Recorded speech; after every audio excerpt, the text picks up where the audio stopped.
Hello everybody and welcome back to another Budget With Me video, this time for the month of August. And it's pretty crazy that we are already in August because I feel like I was just making videos just yesterday for the month of April and May and even March. Anyway, August is going to be bringing not only some intense heat like we are having today where I'm at, where it's 95 degrees, but also some pretty hot expenses as things are still crazy expensive wherever you go. So we're going to be putting all that into the expense column along with budgeting my first paycheck for the month of August. I thought this month I was getting 3 paychecks. I'm only getting 2, and I, for some reason, can't get it out of my head that I'm only getting 2 this month. But at the time of filming this, it's a Thursday. I typically get paid on Fridays, but I'm able to look at my bank account and see the pending amount that's coming in tomorrow. So let's go ahead and pull up my budget spreadsheet for the month of August and budget my first paycheck. Also, just a quick shout out. I want to say thank you so much for everyone for watching these videos, for coming back each week to see what update I'm posting, for watching the budget with me, the net worth updates, the debt payoffs. If you've subscribed to the channel, thank you so much for subscribing. If you've liked any of my videos in the past, thank you so much for doing that. It's really heartwarming to see that people actually want to see me talk to a camera about my mundane budget stuff and seeing how I'm managing my household finances. So thank you guys so much. You guys are awesome. I think at the time of filming this, I'm around 782 subscribers. Maybe I'll hit 1,000 by the end of the year. Who knows? But thank you guys so much from the bottom of my heart. So now that we have my budgeting spreadsheet open, let's go ahead and start punching in some numbers for my first paycheck. Now, as you guys can see, I typically I have a planned paycheck income of $2,100. And as many of you know, I get paid on a pretty much commission basis, but that's, I would say, on average what I could expect. So this month, we are actually a little bit above average, which is always great. This month, my first paycheck for the month of August is going to be $2,307.97. Nice. So I have this formula in here that anytime it's over my planned income, the difference turns green. You guys can see that that's a difference of $207.97 based off of what I had planned with the $2,100. So that's really good. It's always nice to receive extra income. I can't think of a single instance off the top of my head where it wouldn't be nice to have a higher actual income than the planned. Just moving down the list here, I obviously don't have paycheck 2 or 3 yet, and I'm not getting a third paycheck this month. When I was setting up this budget spreadsheet, I thought I was getting a third, so I put in the table to have a third. Turns out I didn't have one. I even put the little cash emoji. Took the time to do that, and I'm not getting a third paycheck. I'm also not going to be getting a side hustle income this month unless I find another side hustle, which I'm not planning on doing. I've explained before on this channel that my side hustle income comes through my occupational therapy work within the local school district that I live in, and that only runs with the school year. There's currently no program going on right now because it's in the middle of summer. Some kids do get summer school, but I guess the kids that I have didn't. So my side hustle income won't actually resume until I believe next month, but I don't think I'll actually have my payment for it next month as it gets paid kind of the month after you have completed your services. I also am not going to have any miscellaneous funds come in this month that I can think of because I just don't. Moving on down the list, you guys can see I have changed the title of this blue graph right here. This used to, if this is your first time joining me for a budget with me, this used to be titled sinking funds. And I added some extra categories in there, say payments, Roth IRA, vacation, Christmas, and family. And it occurred to me that having the title sinking funds here wasn't actually completely representative of what these categories were, because my save payments for student loans, yes, that's in a way a sinking fund, and so are vacation and Christmas and family, but having a Roth IRA line item in here is not a sinking fund. So I changed it to say pay yourself, because if we're going to categorize all of this, sinking funds and saving payments for my student loan debt and my Roth IRA for retirement. I guess this all goes under the general heading of paying myself. Anyway, nothing really is new here with save payments. I still plan to save $3,000 a month, put it in my Ally Savings Bank for my student loan deferred payments. I actually need to update this because total saved is no longer $9,000. If you guys saw my recent video that I posted for the end of July, I am now at $12,000 for saved payments towards my student loans, which is awesome. I have a goal of $15,000. I'll leave a link in the description and maybe a little bubble floating up for me talking about that in another video if you're curious about what I'm doing with my student loan situation. Moving on down to my Roth IRA, this is a relatively new paying myself expense because this has not been in a budget spreadsheet of mine before, but I'm glad it is now in one. My goal is to every month pay $100 towards, purchase $100 worth of ETFs in my Roth IRA brokerage account. I know you might be thinking, well, $100 doesn't get you to the max contribution. I know that, but right now my goal is to do this first, get these $3,000 saved up as quickly as possible, and then do the rest of these. If for whatever reason I can do this comfortably, I guess I could bump up the Roth IRA contribution. Last month I did that. I actually paid $500 towards my Roth IRA by accident. Meant to only do $100 and got confused in the transfer process, and it automatically submitted $100 to buy ETFs.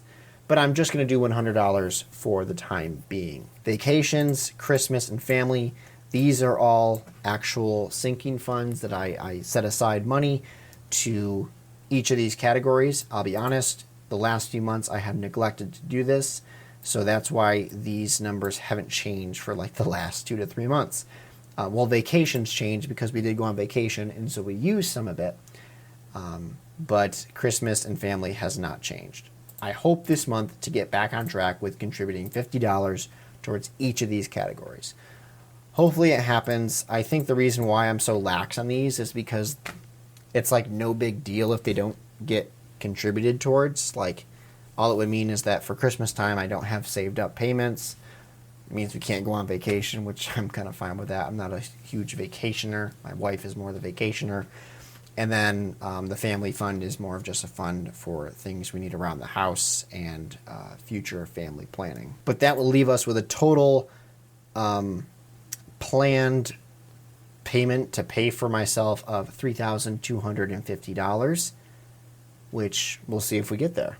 Moving on down to now expenses. And I don't know why I put a little target here. I guess because I want to pay my expenses. I don't know why I put a target emoji. I start off right off the bat with paying myself. Okay, so up here, if I do all of this aside from the save payments, because that's covered later on, it will equal $250. If I contribute towards these things and then the Roth IRA, $250. So if I do that, I'll put it here and it will show 0 on the difference. My home mortgage is $1,059 every month. That was already paid. So that's why it's in the actual column, and that's why the difference reads 0. Moving on to groceries, I did make some adjustments here. Talked it over with my wife, who does most of the grocery purchasing, and she has been keeping track of what we've actually been using with groceries, because sometimes we would buy things and then it would go to waste, or they would just sit in our cupboards, but we kept buying them. So we're trying to hone in on what we actually purchase. We were actually just talking about this before I recorded the video. So that could reduce our grocery budget. However, for the sake of planning and trying to be to overestimate how much it's actually going to cost for groceries, I'd rather overestimate and then find out I have saved money than to underestimate and find out I need to pay more towards groceries. I have bumped this up to $360. We took a look at a typical grocery budget or a grocery run, and they're right around $180, which has tended to last about 2 weeks, 2.5 weeks, sorta. So if we did that twice a month, that would obviously equal $360. Of course, we don't think that we're going to need to purchase all $180 worth of groceries every single time, so it could end up being lower. My water bill will be due this month. It's due every other month, and I don't know what it is yet, but I think it may have actually already been paid because it's on an auto payment. So I need to go back through and look at my credit card statement to see what it is, because right now I tried checking it before the video and it just said 0. Moving on to gas. And thankfully, gas prices, they're not cheap and they aren't really down, but they have dropped about, at least where I'm at, about 30 to 40 cents. Just a quick plug, I still use the Get Upside app. I've talked about it on this channel before. It's an awesome app. This is not sponsored by them, but it is really nice to pull up to a gas station, especially with gas prices already really high, and see that I can get anywhere from 12 to 15, 20 cents off a gallon. There is no cost to it other than installing the app and then linking the app with whatever you use. I use my credit card, which gives me 5% back on gas this month. It's the Chase Freedom Flex card, but I will leave a link to the Upside app in the description along with my promotional code for that. I think if you use my promotional code when you sign up, you get an extra, 50 cents off a gallon or something for your first fill up. Right now they're having a thing where it gives you like 99 cents off a gallon if I refer a friend. So hello friends, but I will leave that in the description if that's something you're interested in. If it's not, I'm sorry I wasted your time with that little promotion. Moving on to electric, my electric bills. This month, we've been running the AC quite often because it's so stinking hot outside with 90+ degree weather. But my electric bill isn't super far out of the range. In fact, it's lower than the planned expense. I believe I looked it up about a day ago and it was $189. My phone bill, I know I said last month that this should change because I made some changes to our phone plan, both in paying off my wife's phone, getting myself a new phone that's actually cheaper than my old phone. So this should change. However, the way the Verizon billing cycle runs, my aunt, who's the account owner, can't or couldn't see the new payment or the new amount of money that I should owe. She told me she would get back to me on this, but she hasn't yet. So I'm still waiting for what my new planned expense for my phone bill and my wife and I's phone bill will be. Internet, nothing has changed. $49.99. Spectrum Internet, woohoo. Prime is still $15 a month, I think. I actually haven't checked on that. If you guys know anything about that, if it's not $15 a month anymore, let me know. Car insurance is still $107. I'm kind of going through these ones fast because nothing has changed. And lastly, this is where the student loan payments come in. Once again, $3,000 is not actually due, but that's how much I put aside for my payment. Total expenses, you guys can see that will equal $2,084. That's not right. Total expenses for the month of August now totals out at $5,441.99. Quite a big chunk of money to deal out, but remember, some of those expenses are me paying myself. That's with the Roth IRA, with the sinking funds, and with the $3,000 of saved student loan payments. So those things aren't like expenses. It's not like I have this like crazy lifestyle that I'm living that totals out to that much amount of money per month. It's more to do with, in fact, if I didn't have that $3,000, this would, you guys just saw, that would be in the 2000s. So it's not like my lifestyle is going crazy and causing my expenses to raise. It's more because I have now included my sinking funds, Roth IRA, and save payments into my expense column.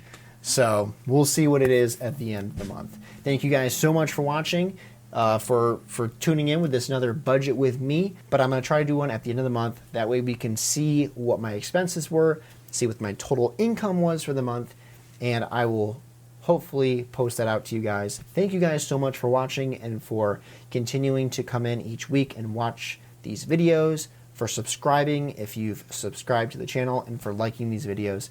I greatly appreciate it, and I will see you in the next one. Take care.